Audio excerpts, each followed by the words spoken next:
I'm Ziyaan. I'm 18 years old and I'm a student at the Aga Khan Academy, Mombasa.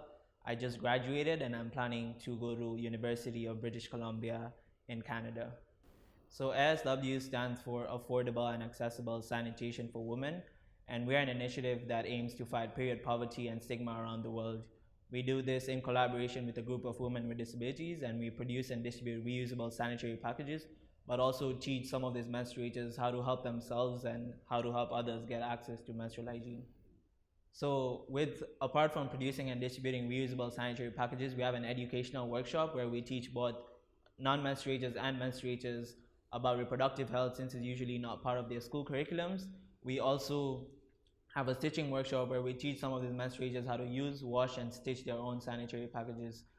This is because it has an exponential effect. So let's say if there's 1,000 menstruators, if we go in and we just help 10 menstruators, these 10 menstruators can be empowered. So we sort of teach them how to fish instead of just giving them fish. And those 10 menstruators are able to help 10 other menstruators, and eventually we are sort of able to make a long lasting impact.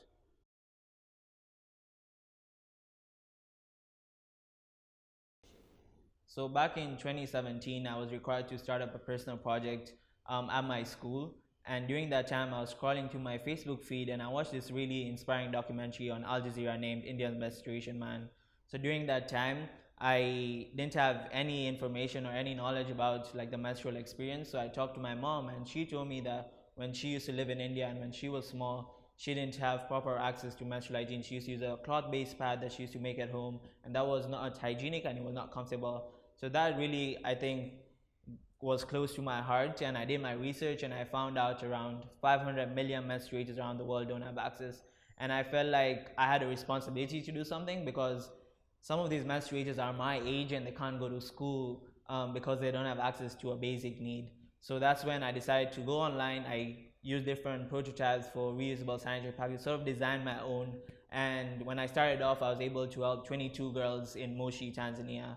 After the end of my personal project, I got in collaboration with a group of women with disabilities and I started a small team in my school. Um, and we were about 8 to 10 people. And we changed two main things. So one, we redesigned our packages. So now our packages last for 3 years. They're 100% biodegradable. They cost anywhere between $5 to $8, and they're also embarrassment free. We also changed our approach. So now we focus on sustainability. So that's why now we have the educational workshop and stitching workshop. We also do a lot of work in terms of trying to break period stigma, because we realize there's a whole taboo against period. So what we do right now is we try and use our social media platforms to create social impact. So we host different virtual events, we spread information, because this taboo is prevalent in all sorts of communities, um, and we believe that through social media we're able to reach out to them. But we also host things like community circles, educational workshops, different sorts of events in which we involve both non-menstruators and menstruators as part of this conversation, because again, this is not a it's a human issue. It's not a male topic or a female topic. It's sort of a human topic, and if you think about it, like no matter what age, race, gender, or background we come from, we actually wouldn't be alive if it wasn't for the reproductive cycle and periods.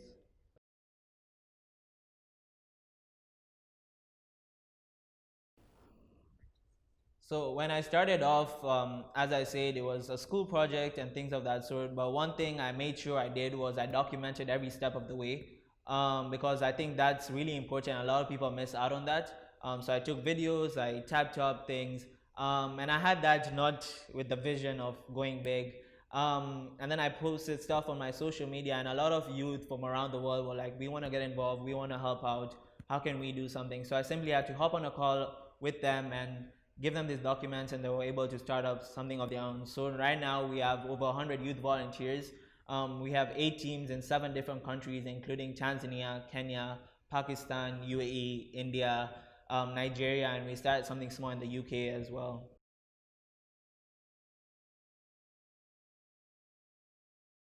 So initially when COVID hit us, obviously I had to come back to Tanzania, and I was really confused on how to go about the whole situation. But again, I realized that because of the socioeconomic impacts of COVID, some of these menstruators are actually more vulnerable to this issue, right?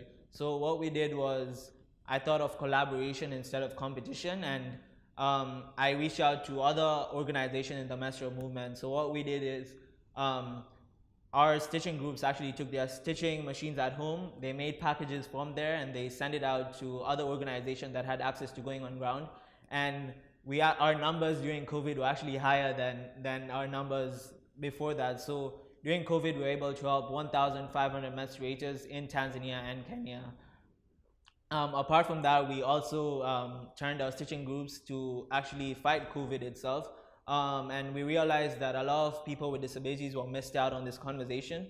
So what we did was we turned our stitching groups to actually stitch washable masks, and we were able to distribute around 600 washable masks to people with disabilities in Mombasa.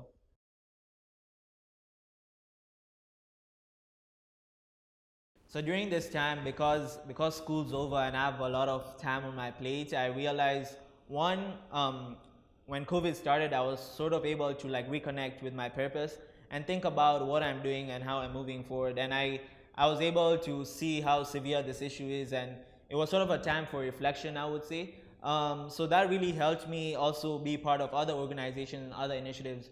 So one thing I started at the Aga Khan Academy in Mombasa is with our cohort, I started an initiative to raise $50,000 to give other deserving students around Africa the opportunity to get the life-changing experience that we got.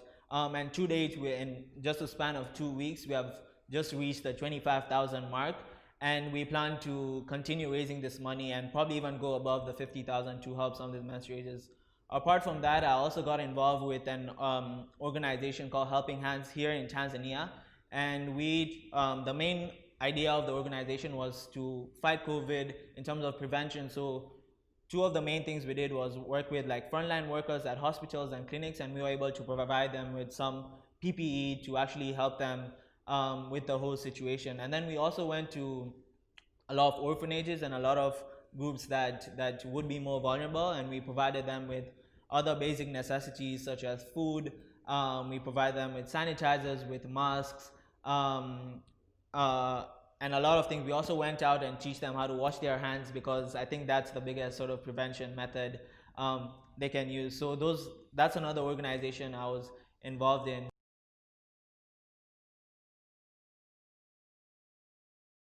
So I think it's important as youth in the Jamaat to realize that we have a responsibility as Ismailis to have a social conscience. We have that responsibility as Ismailis to give back and just think about the privileges that we have gotten, be it our education, be it the fact that we have food on our table, be it the fact that we have somewhere to stay, we have a family. So how do we use all these privileges and acknowledge that and then give back? It's important that we find out what our purpose for being is, and how you do that is you think about some of your passions. Think about deep inside, why were you put into this world, and what legacy do you want to leave behind? What do you want to be remembered for? So I know as Ziyaan, I want to be remembered for as someone that has given back to the community, someone that has made an impact on the lives of others, even if it's just one person. That I think goes a long way. And so I really encourage especially during this time as Ismailis and as youth, we sort of just think about our privileges, reflect, and take this time to just acknowledge all that we have and be grateful for it, but also take that step forward to start up initiatives or even contribute to already existing initiatives. It's important that we come together as Ismaili youth and give back. And with the whole situation around the world, I think now that we have all this free time, I think it's the best time to do it. So it's important that we come together, involved in activities that focus on giving back.